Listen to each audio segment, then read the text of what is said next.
بسم الله الرحمن الرحيم. السلام عليكم ورحمة الله وبركاته. الحمد لله رب العالمين، والصلاة والسلام على نبينا محمد وعلى آله وأصحابه ومن اتبع هداه إلى يوم الدين، سلم تسليما كثيرا. قال الله عز وجل: يا أيها الذين آمنوا اتقوا الله حق تقاته ولا تموتن إلا وأنتم مسلمون. يا أيها الناس اتقوا ربكم الذي خلقكم من نفس واحدة وخلق منها زوجها وبث منهما رجالا كثيرا ونساء واتقوا الله الذي تساءلون به والأرحام إن الله كان عليكم رقيبا. يا أيها الذين آمنوا اتقوا الله وقولوا قولا سديدا يصلح لكم أعمالكم ويغفر لكم ذنوبكم ومن يطع الله ورسوله فقد فاز فوزا عظيما. أما بعد فإن أصدق الحديث كتاب الله وخير الهدي هدي محمد صلى الله عليه وسلم وشر الأمور محدثاتها وكل محدثة بدعة وكل بدعة ضلالة وكل ضلالة في النار.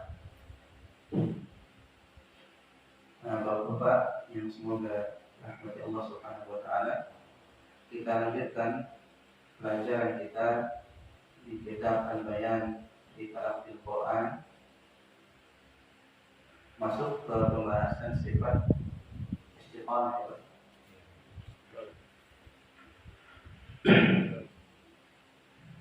Langsung saja, penulis Ustaz Abdul Rahman Fawzani di sini menjelaskan bahwa yang namanya sifat istiqamah menurut bahasa adalah al-i'timad al-ibtida'. Al-ibtida'. Apa artinya? Memanjang. Adapun menurut istilah adalah terdorongnya lidah sedikit ke depan setelah bertabrakan dengan makhraj dhad, sehingga ujung lidah menyentuh pangkal gigi seri atas.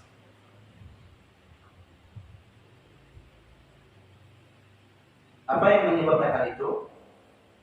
Beliau sebutkan hal tersebut dikarenakan udara yang tertekan di belakang lidah. Jadi Bapak yang dirahmati Allah Subhanahu wa taala, ketika kita mengucapkan huruf dhad dengan cara menempelkan kedua sisi makhrajnya, huruf dhad bagian apa yang menempel? Di geraham apa? Sisi lidah, yang kiri ataupun yang kanan atau kedua-duanya, menempel pada dinding gigi geraham. Dinding gigi geraham. Nah, ketika menempel, kita tahu huruf dhad itu memiliki sifat apa? Dari segi mengalir atau tidaknya suara. Apa? Banyak ya? Kawan. Banyak dia ngalir suaranya. Nah, itu tekan Pak. Ketika mengucapkan huruf dhad, itu kan tekan tuh, ada tekanan. Nah, tekanan tadi menyebabkan apa? Al-ibtida', memanjang. Apa maksudnya memanjang? Sentuhan tadi enggak hanya di mana? Gigi geraham saja, yang asalnya tepi lidah bertemu dengan dinding gigi geraham. Nah, sekarang memanjang lah sentuhan tadi sampai mana? Gusi gigi seri atas. Jadi yang tadinya nempelnya apa? Misalkan ini gigi geraham, jadi sebelah kiri misalkan kita contohkan, jadi tepi lidah kiri. Nah, ketika nempel, nah bagian atasnya ini karena ada tekanan tadi, nempellah bagian atas ini kemana? Gigi, gusi gigi saya. Nah, cuma perlu diperhatikan di sini bahwa tekanan yang kuat di sini adalah tekanan di pinggir sisi lidah dengan gigi geraham. Bukan yang ditekan yang kuat itu bagian mananya?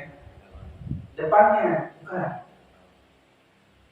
Nah, jadi tekannya di pinggir, pinggir, bo,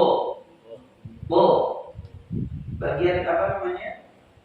Bagian lidah atau lidah bagian depan atau bagian ujung lidahnya nempel nggak ke gusi gigi geraham, gusi gigi seri? Nempel, cuma dengan tempelan yang ringan. Dan kembali lagi asalnya di mana? Tapi lidah ditekan atau ditempelkan ke gigi geraham. Nah, itu maksud dari mana? Dari apa yang beliau jelaskan di sini. Jadi hasil sifat istiqalah atau apa? Sifat istiqalah itu hasil dari apa?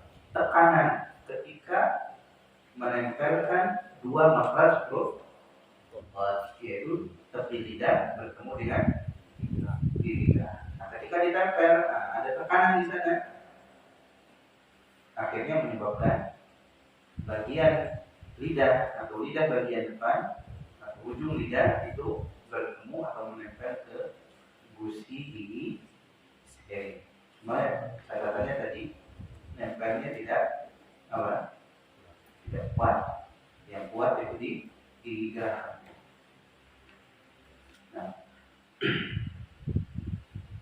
Nah, di sini beliau jelaskan hurufnya ada satu, yaitu huruf bod seperti yang kita sampaikan tadi.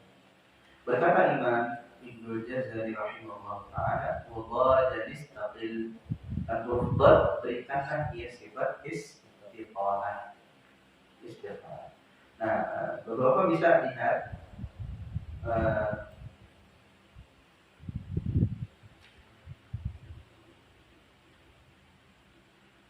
gambar yang beliau bawakan di bawah, gambar tentang proses istiqalah pada huruf bod.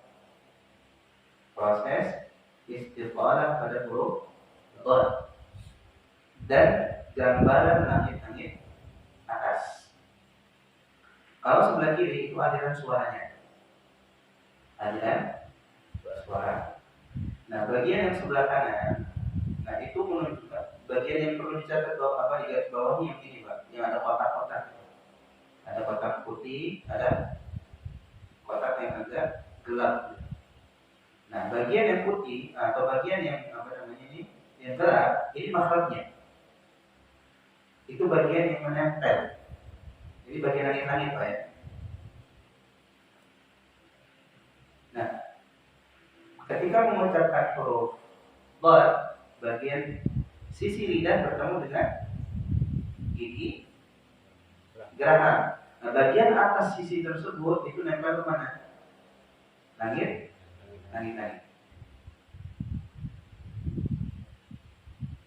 Nah, dengan tempelan yang seperti apa? Tempelan yang kuat menekan. Nah, bagian yang menekan itu Pak, yang di kotak-kotaki dengan kotak apa? Hitam, gelap.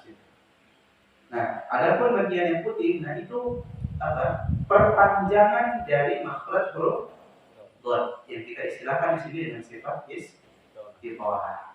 Nah, bagian yang menempel di ujung itu yang kotaknya putih itu tempelannya atau sentuhannya ringan, hanya sekedar nyentuh saja, tanpa ada tekanan yang kuat.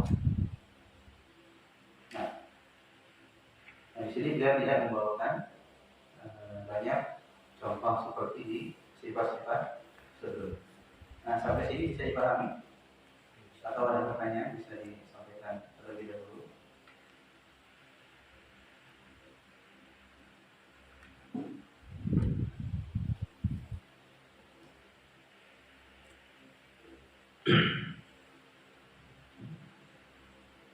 Nah, insyaallah ini sering didengar ya, sehingga nanti bagaimana mempraktekkan sifat ini saja. Dan yang perlu diingat, ini boleh dikatakan bukan sifat yang kuat di dalam huruf dhad.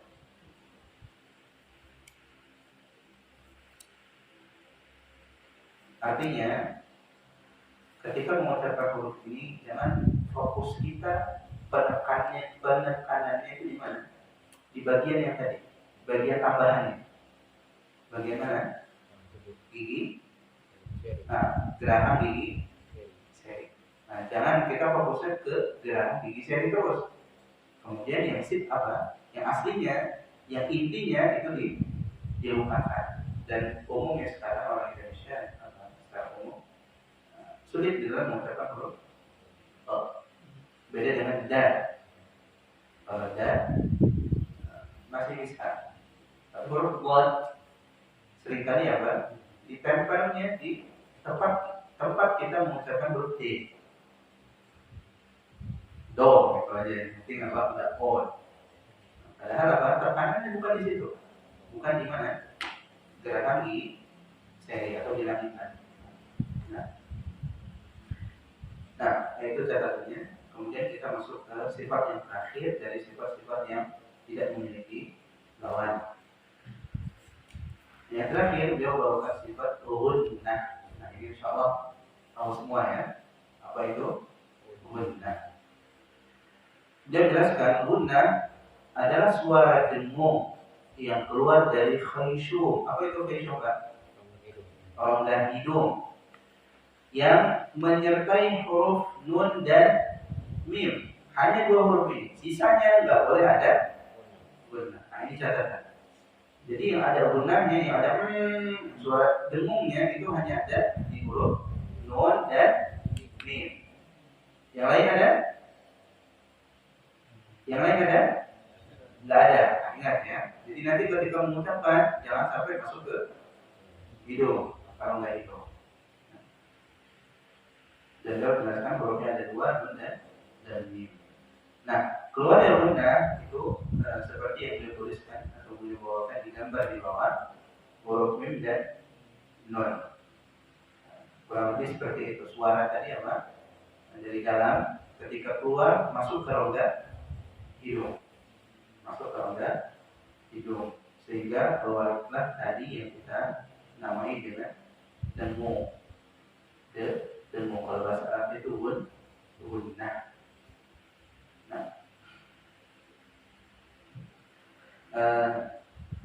Gunnah ini sifat yang pasti ada di dalam huruf nun dan mim. Jadi boleh dikatakan ini tidak bisa hilang.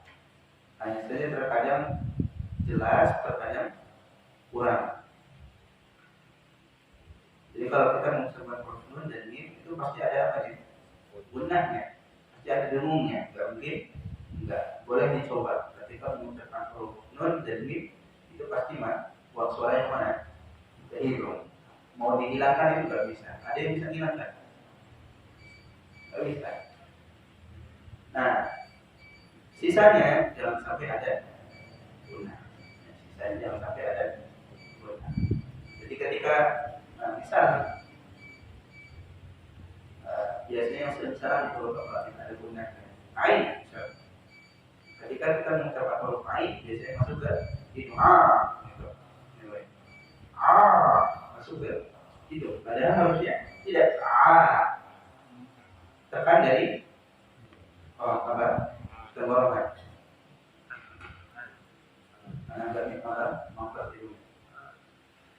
Nah, intinya seperti itu. Hamzah juga kan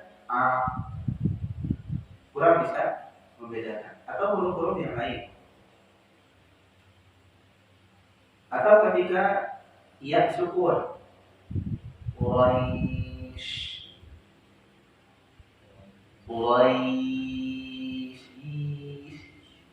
dimasukkan ke hidung. Yaum mimnya yang ada gunnah bukan